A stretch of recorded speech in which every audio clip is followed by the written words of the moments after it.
हालांकि हम इसका जिक्र नहीं करते और शायद मेरे रेडार पे तो पहली बार ही आया है, वो है दिलीप बिल्डकॉन। हालांकि पूरे रियलिटी पैक में काफ़ी अच्छा एक्शन है, पर 8% की तेज़ी। रत्नेश, दिलीप बिल्डकॉन अपने रेजिस्टेंस लेवल के आसपास है, पर क्या आपको पसंद आ रहा है ये स्टॉक? क्योंकि जहां तक जितना भी ओवरव्यू मैं देख पाई हूँ, ये काफ़ी वॉलेटाइल रहा है ये काउंटर।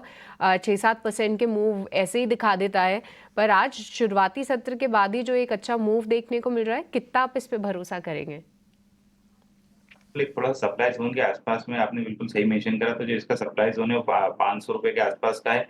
तो अगर ये 500 ₹505 के ऊपर निकलेगा तो फिर इसमें एक नई तेजी रिज्यूम होगी जो इसको ₹550 तक लेके जाएगी। तो थोड़ा-सा वेट कर लिया, किसी ने नीचे लिया तो यहाँ पे ज़रूर मुनाफ़ा बाँध ले, पर 505 के ऊपर निकलता है तो अपनी पोज़ीशन को फिर होल्ड कर ले, स्टॉप लॉस रिवाइज़ करके ₹490 का।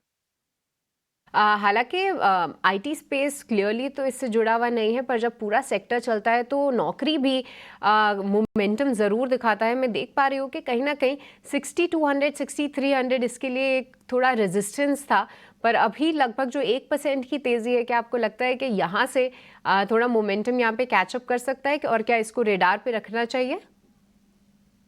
अ, इन्फो के पहले बोलने के पहले मैं एक एक्स्ट्रा माइक्रो का अपडेट दे दूँ मैं आपको। एक्स्ट्रा माइक्रो लगभग 10-1% की तेज़ी हो चुकी है उसमें, तो जो भी हमारे दर्शकों ने कुछ काम करा होगा, उम्मीद करता हूँ उनको अच्छा मुनाफ़ा मिला होगा उसमें। तो मुनाफ़ा यहाँ पे अगर बाँधना चाहे कोई तो बाँध सकता है।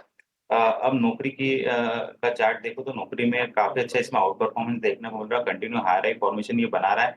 तो मुझे ऐसा लगता है कि ये नौकरी में यहाँ पे अभी भी एक पोजिशनल के हिसाब से भी ट्रेड लिया जा सकता है, इन्वेस्टमेंट के लिहाज से भी।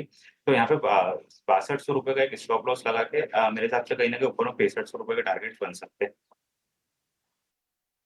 मुझे आपसे अपडेट लेना ही था एस्ट्रॉ माइक्रोवेव का। बहुत बहुत शुक्रिया कि आपने खुद ही उसका अपडेट दे दिया। और हम बात भी कर रहे थे कि आप काफ़ी हाई मोमेंटम काउंटर्स लेकर आते हैं, इसीलिए आपका सबसे पहले मैंने प्रेफर किया कॉल लेना। और देखिए काफ़ी अच्छा मूव हमें एस्ट्रॉ माइक्रोवेव में देखने को मिला, और नौकरी भी एक बार आप ध्यान रखें। आज क्लियरली अगर हम देखें तो जो एफएमसीजी पैक है वो थोड़ा सा बैक सीट ले रहा है, जैसे कि मैरिको, डाबर जैसे काउंटर्स यहाँ पे 2 से 3% की गिरावट है।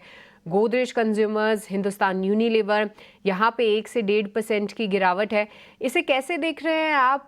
कुछ चार्ट्स पे क्या ये गिरावट खरीदने का मौका है, या आप थोड़े से थकान के सिग्नल्स दे रहे हैं ये स्टॉक्स? दृष्टि बहुत ही मैं कहूँगा बहुत ही सही क्वेश्चन आपने पूछा है।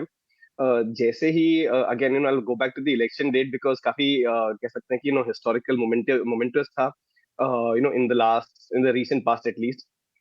उस समय के आसपास हमने सेफ्टी की तरफ एक रन देखा था, जिसके चलते बहुत से ये नाम जो है चले थे, काफ़ी अच्छा एक रिबाउंड दिखाया था। फिर एक ये भी बात आई थी कि शायद रूरल डिमांड को पुश मिलेगा, उसके चलते ये स्टॉक्स फ्लेवर में रहेंगे। I wasn't entirely convinced on either of the stories. तो फिर आप देखें जो गेन्स थे इन स्टॉक्स ने अपना वो फिर से इरोड करना शुरू कर दिया है। तो मैं इस पैक पे फिलहाल बहुत ज्यादा कंस्ट्रक्टिव हूँ नहीं। मुझे लग रहा है जो थियरी जो स्टोरी चल रही थी, I think that will continue for some time.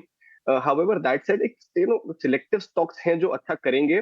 उसमें कुछ एक दो नाम हैं, Colgate Palmolive, ITC, Godrej consumer products. इन दो तीन नामों पे हम कंस्ट्रक्टिव थे, और अगर आप देखें तो इनमें एक तो राइस भी बहुत अच्छा आया है, या कोई अगर फॉल की बात करें तो वो भी बहुत लिमिटेड रहा है। Outside of these I will be very sceptical about my positions in the FMCG pack. तो कोलगेट को आप अपने रेडार पे रखें, आईटीसी को अपने रेडार पे रखें। बट बाकी जो नाम है इनमें अगर आपको अभी भी प्रॉफिट हो रहा हो तो my suggestion would be to take it off the table. फिर रिविजिट करेंगे अगर इनमें किसी तरीके का रिबाउंड दिखता है तो।